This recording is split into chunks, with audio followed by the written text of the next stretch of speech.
Francis Xavier Ngannou was born on September 5, 1986, in Beatty, Cameroon. He lived in poverty and had little formal education growing up. His parents divorced when he was 6, leading him to be sent to live with his aunt. He got his first job at the age of 10 working in a sand quarry due to the family's lack of money. Ngannou was approached by several gangs in his village to join them.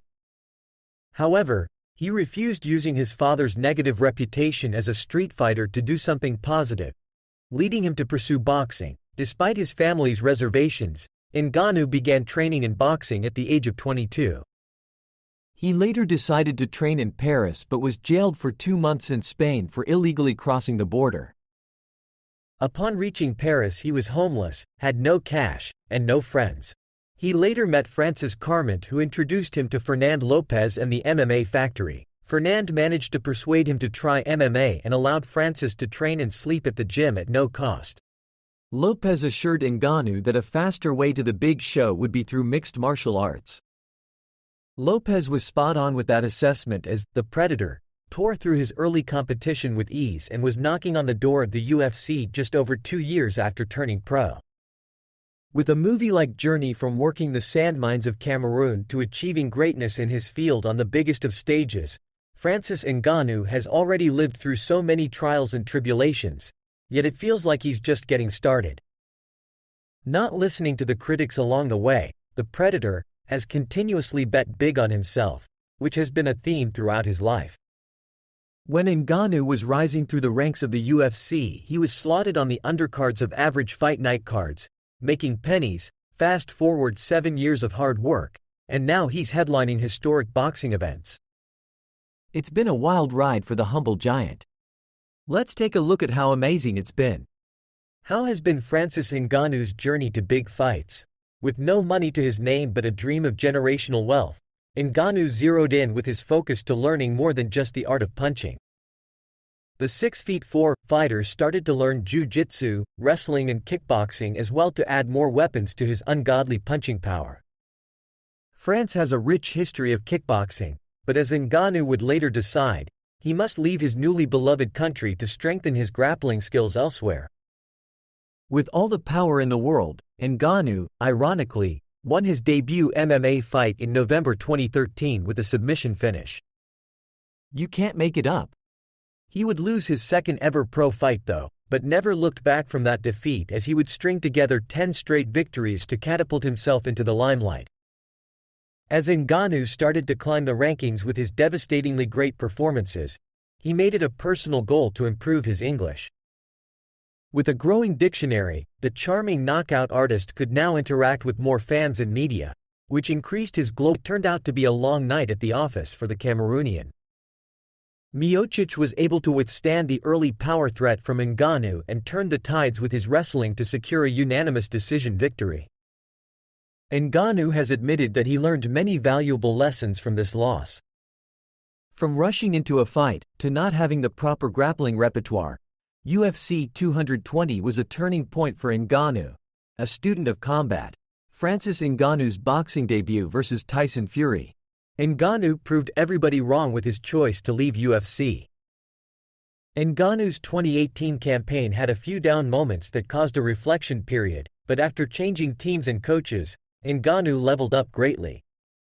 The heavy-handed heavyweight won the next 5 fights by knockout, which culminated in avenging his loss to Miocic at UFC 260. Ngannou showed much improved grappling by avoiding being taken down and landing big shots, leading to the belt being wrapped around his waist. Ngannou's finished his UFC contract by handily beating former training partner Cyril Gane over 5 rounds at UFC 270. Ngannou wasn't only fighting a familiar face in the cage, but the coach of Gane, Fernand Lopez. It was a real-life movie for the former UFC heavyweight champion. Heading into his fight with Gane, the UFC and Ngannou were in heated negotiations, but ultimately, after his contract demands weren't met, the champ refused to re-sign to become a free agent. Ngannou had faith in himself and eventually landed with the PFL, who allowed him to jump into a boxing match against Tyson Fury.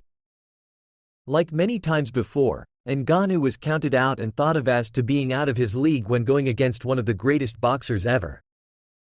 To everyone's surprise, Ngannou didn't just survive 10 rounds with Fury. He was able to drop the WBC champion with a scorching left hook. Though he wasn't able to win the battle on the judges' scorecards, Ngannou won the war and the respect of the entire boxing community with his performance. Fight earnings, purses, endorsements and sponsors. Francis Ngannou has become a big name in combat sports. Ngannou has shared the details of his PFL deal, where he has mentioned that he will be receiving 7-figure paydays. During negotiations with the PFL, the Predator did something very unprecedented in MMA, which requires a minimum salary for his opponents, $2 million. He also wants his opponents to receive health insurance through the PFL. Finally, Ngannou had written into his contract the ability to box, with no strings attached.